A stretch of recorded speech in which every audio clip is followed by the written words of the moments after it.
Dejection is, you might say, the bottom of shame, the bottom of the barrel of self-diminishment. Of course, that's the asat in the human personality. That's the place where we lost it. All the lifetimes we lost it. All our defeats, all our incapacities to bring forward the divine possibility that we had brought that life. That's a very powerful moment. Now, for an awakened being, it's of different nature, but in a human being who is awakened and discovers they're dejected, it's a critical transition point.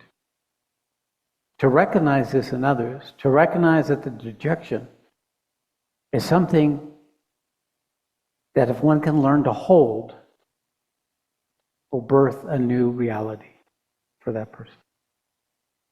When you get onto the spiritual path, you'll notice that these times of dejection come. But they only come if we're truly engaged vigorously in the challenges of life that is not yet lived.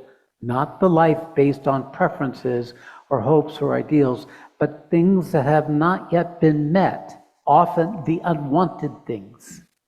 The things you didn't want or dreaded or avoided or resisted. Then we meet the dejections. Then we increase the territory of the kingdom we're recovering in the process of our spiritual awakening. We challenge ourselves.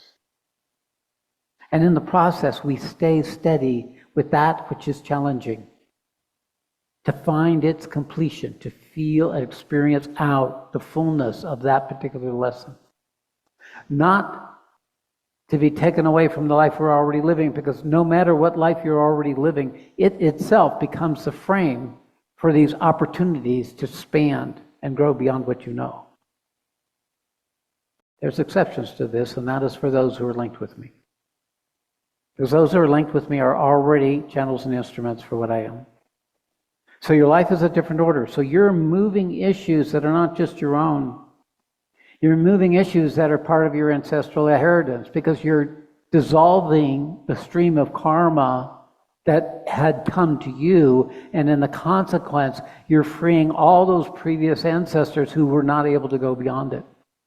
They say 7 generations are being freed in your path, your movement to freedom, which always looks like bondage as you're moving through it.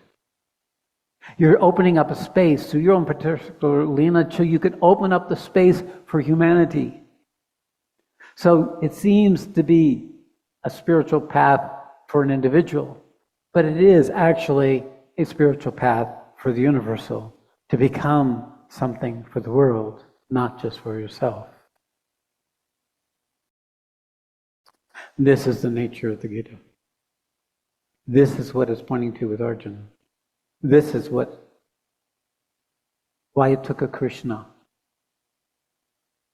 And it took Arjuna surrender to Krishna in the recognition that he already had, but it wasn't fully articulated to that moment of surrender in the 2nd chapter.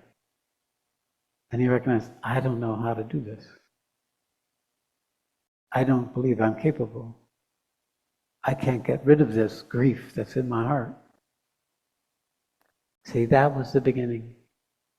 And then Krishna began the revelation. Krishna took him over, took him in, made him himself, and is now ready to launch him into existence for himself. And that's what I'm doing with all of you. This is my 18th chapter. Pay attention.